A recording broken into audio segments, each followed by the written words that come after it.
नोंथांमोननि एप्लिकेफोरखौ होयो दिनै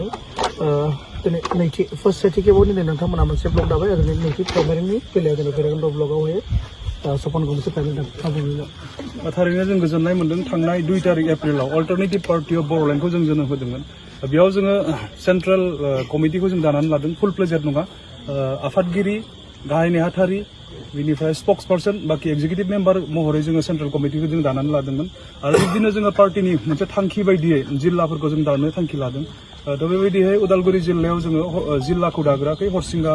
ब्लकखौ जों दाबाय आरो दिनै गिबि खेब भैरबकुन्द ब्लकआव जोङो सपनगाव प्राइमारिखौ दादों थारैनो जोंनि जि इच्छा जों जिबायदियै खावलायदोंमोन बेबायदियै जोंनि खावलायनाया जाफुंजोबदों जोङो रायजोखौ लिङाखै प्राइमारि दानो थाखाय जोङो 50ता जों लाइजाम होनायनि गेजेरजों जोङो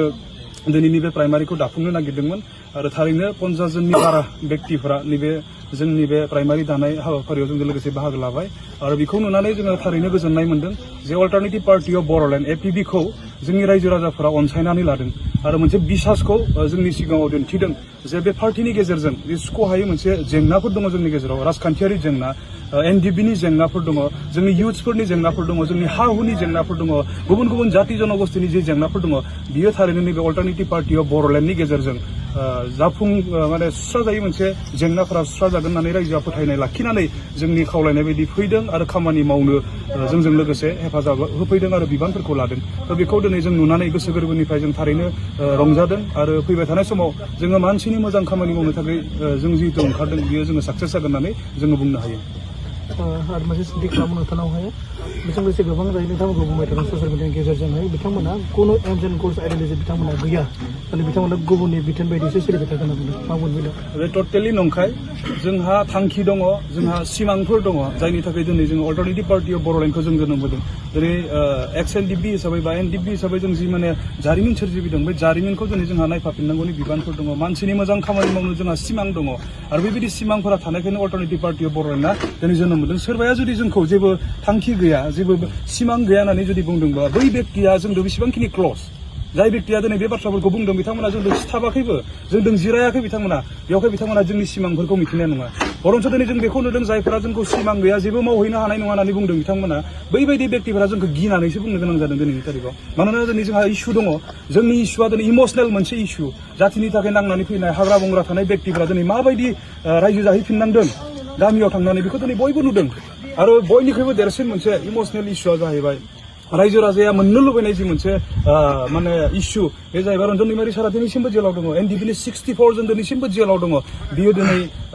उद्धारनि लामायाव गैया बियो दिनै जेलनिफ्राय उदां जानो हायाखै दिनै नैबेफोरनि आसानि बेलायाव अल्टारनेटिभ पार्टि अफ बर'लेण्डखौ गोसो सिंनिफ्राय फोथायनो हादों आरो जोंखौ फोथायनानैनो दिनै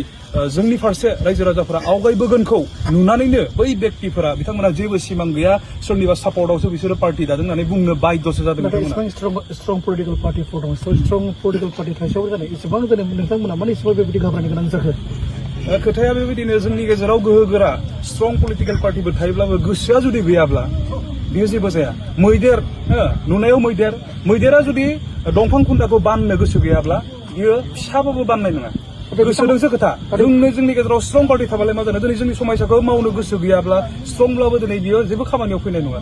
गोसोआसो सिगां नाथाय बिथांमोना बुंदोंमोन बिटिआरनि गेजेरजों गोबां दिनै गासैबो माने परिबर्तनजों लोगोसे गासैबो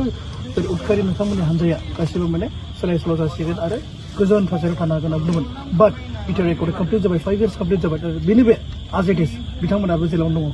मा बुङो बेलाय बेखौनोथ' बुंदों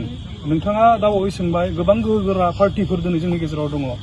मानो दिनै समस्या समाधान जायाखै होननानै बुंदों आं बेवहायनो बुंदों गोहोगोरा जाब्लाबो दिनै गोसोआ जुदि गैयाब्ला बेयाव जेबो जाफुङा दिनै गोहोआ थाब्लालाय मा जानो गोसोआ सिगां थानांगोन गोसोआ जुदि थायोब्ला गोहो गैयाब्लाबो मालाबा नङा मालाबा जाफुंहैनायनि लामायाव थायो बेवहायनो दिनै जों बुंगोन जोंखौ सोरबाया सान्ति फैबाय जोंनि गेजेराव जौगानाय फैबाय होननानै बुंब्लाबो दिनै मोगथाङा दिनै माजों खारबाय